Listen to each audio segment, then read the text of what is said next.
आपने मुझे मांग संख्या 29, 37 पर बोलने का समय दिया, इसलिए मैं आपका आभार व्यक्त करता हूं। माननीय सभापति महोदय, मैं बताना चाहता हूं कि देवस्थान विभाग मंदिर संस्कृति के संरक्षण एवं संवर्धन का विभाग है। इस विभाग का गठन भूतपूर्व राजपूताना राज्य की छोटी बड़ी 22 रियासतों के विलीनीकरण के पश्चात पूर्व देशी राज्यों द्वारा राजकोष के माध्यम से संचालित मंदिरों, मठों, धर्मशालाओं आदि के प्रबंधन एवं सुचारू संचालन हेतु वर्ष 1949 में इसका गठन हुआ। माननीय सभापति महोदय, राजस्थान गौरवशाली अतीत पूर्व शासकों की धार्मिक निष्ठा एवं धर्म पालन के बलिदानों के लिए विख्यात हैं। देशी राज्यों के अनेक शासक जो अपनी रियासत में जितने भी मोहरे राजपत्र जो होते थे वो अपने देवी देवताओं के चित्र के साथ होते थे। ऐसे राजस्थान के राजाओं और राजकुलों ने विपुल संख्या मंदिरों, धार्मिक स्थलों और धर्मशालाओं का न केवल राजस्थान में निर्माण किया अपितु राज्य के बाहर भी अनेक मंदिरों एवं धर्म स्थानों का उन्होंने निर्माण किया था। विभिन्न तीर्थ स्थलों पर बने राज्य के मंदिर एवं पूजा स्थल मध्यकाल से ही धार्मिक, नैतिक, सामाजिक, आध्यात्मिक तथा शैक्षणिक प्रवृत्तियों के केंद्र थे।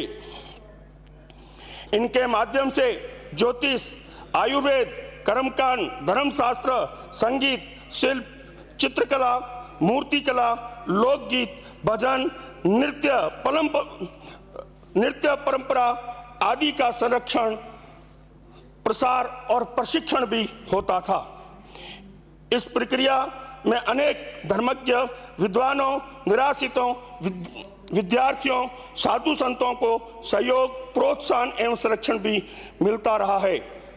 समय के अनुरूप सामाजिक परिवर्तनों के उपरांत भी ये मंदिर एवं पूजा स्थल आज भी धार्मिक सौहार्द व सामाजिक आवश्यकताओं की पूर्ति में महत्वपूर्ण भूमिका निभा रहे हैं। प्राचीन स्थापत्य कला, शिल्प कला व चित्रशालाओं के अनूठे भंडार अर्वाचीन भारत की अमूल्य निधि है। नवीन राजस्थान राज्य के निर्माण के पश्चात इस विपुल मंदिर संपदा के प्रबंध व संरक्षण का उत्तरदायित्व वर्तमान देवस्थान विभाग के पास है। देवस्थान विभाग के पास आने के बाद इसकी स्थिति लगातार बिगड़ती गई है। जब भारतीय जनता पार्टी की सरकार आई तब देवस्थान विभाग के मंदिरों की तरफ पूरा ध्यान दिया गया। मेरे बीकानेर क्षेत्र में, बीकानेर जिले में आज 110 मंदिर जो है वो देवस्थान विभाग के अंतर्गत आते हैं। सभी मंदिर जीर्ण शीर्ण अवस्था में हैं। पिछली सरकार का ध्यान अन्य धार्मिक स्थलों पर तो बराबर गया लेकिन मंदिरों पे नहीं गया। अभी जो बजट जो हुआ है मेरे क्षेत्र में बीकानेर में 5 मंदिरों की मरम्मत व जीर्णोद्धार के लिए बजट दिया गया है। इसलिए मैं हमारे मुख्यमंत्री जी को धन्यवाद देता हूं, उनका आभार व्यक्त करता हूं।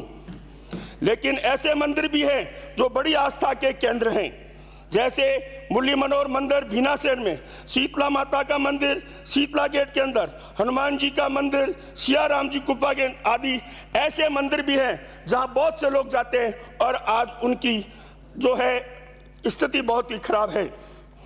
कई मंदिरों में पुजारी नहीं है।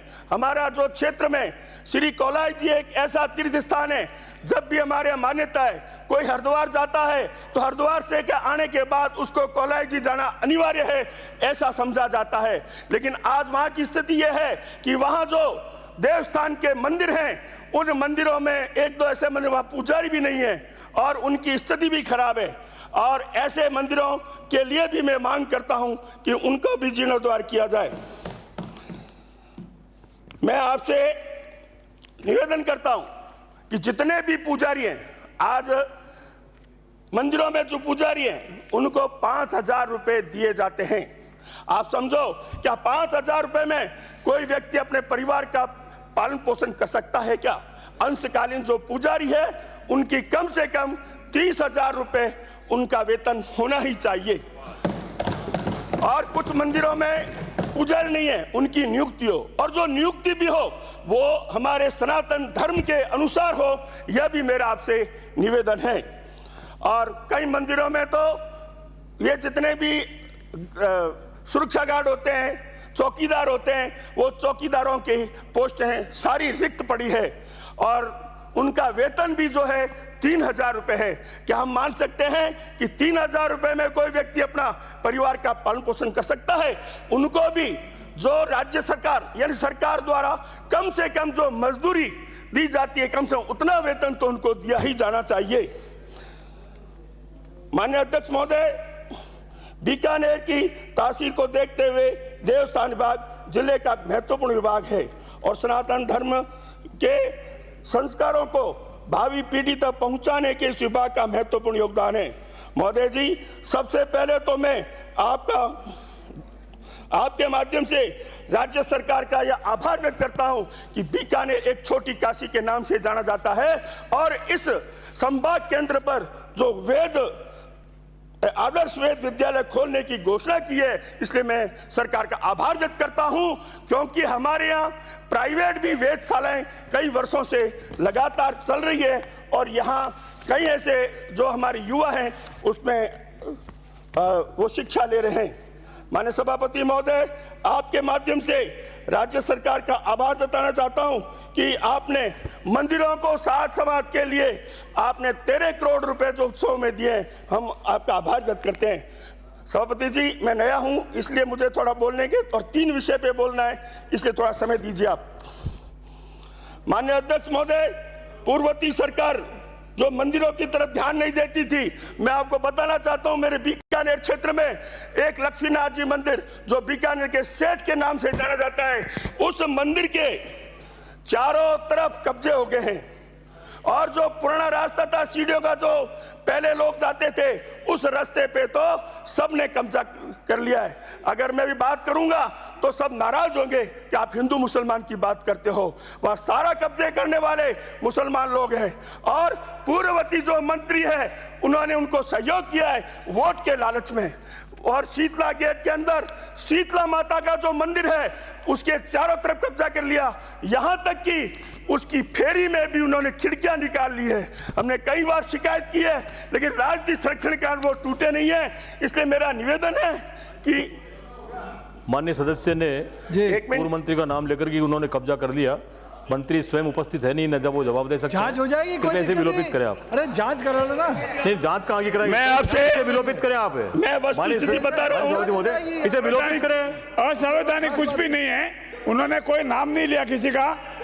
किसका नाम लिया? नाम बताओ, किसका नाम लिया? मेरा आपसे निवेदन है। पूर्व मंत्री ने नाम लिया ना, जब मंत्री उपस्थित नहीं है तो कैसे करेंगे आप?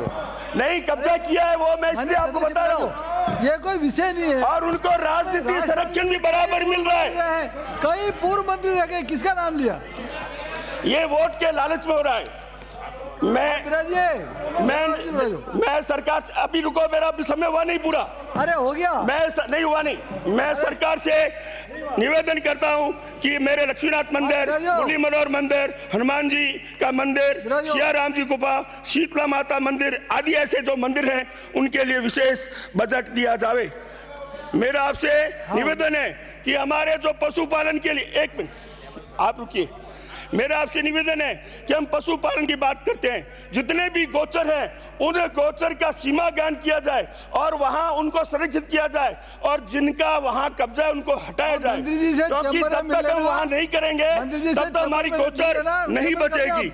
और आयुर्वेदिक और होम्योपैथिक जो चिकित्सा है उनको भी पूरा जिस प्रकार एलोपैथी को महत्व दिया जा रहा है उनको भी दिया जाए। और मेरे बीकानेर में आयुष महाविद्यालय कांग्रेस सरकार ने घोषणा की, 1 मिनट, कांग्रेस सरकार ने घोषणा की थी, लेकिन हमारे पूर्व मंत्री जी ऐसे लोभ में सभापति महोदय, आपने मुझे मांग संख्या 29 अलॉट करवाई थी, मांग संख्या 37 देवस्थान, इस सरकार मांग आने के संख्या बाद 47 पशुपालन हमने उनसे बोलने का अवसर निवेदन दिया। किया कलेक्टर इसके साहब लिए से, मैं आपका उन्होंने बहुत-बहुत दूसरे आभार जमीन व्यक्त हमने करता दी हूं। है, लेकिन धन्यवाद मेरे देता हूं। मंत्री जी से निवेदन है कि उस माननीय जमीन का जो हो गया, प्रस्ताव आया है सभापति वो महोदय। तुरंत पारित करके वहाँ भेजे, नंबर में जिससे हमारा आयुर्वेदिक महाविद्यालय माननीय बन सभापति जाए। महोदय। यही मेरा निवेदन है। भारत माता की जय। धन्यवाद।